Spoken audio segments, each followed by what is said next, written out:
লন্ডনে পৌঁছে গেছেন মুখ্যমন্ত্রী মমতা বন্দ্যোপাধ্যায়। বৃষ্টি ভেজা লন্ডনে রবিবার তাঁর কোনো কর্মসূচি নেই। তিনি থাকবেন সেন্ট জেমস হোটেলে, যা বাকিংহাম প্যালেস থেকে ঢিল ছোড়া দূরত্বে।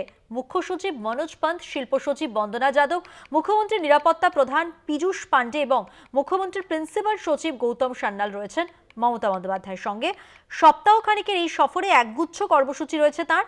সোমবার ভারতীয় হাইকমিশনের অনুষ্ঠানে যোগ দেওয়ার কথা মুখ্যমন্ত্রীর। মঙ্গলবার রয়েছে বাণিজ্য সম্মেলন, বুধবার সরকারি স্তরে বাণিজ্য বৈঠক, বৃহস্পতিবার অক্সফোর্ড বিশ্ববিদ্যালয়ে ভাষণ দেবেন তিনি।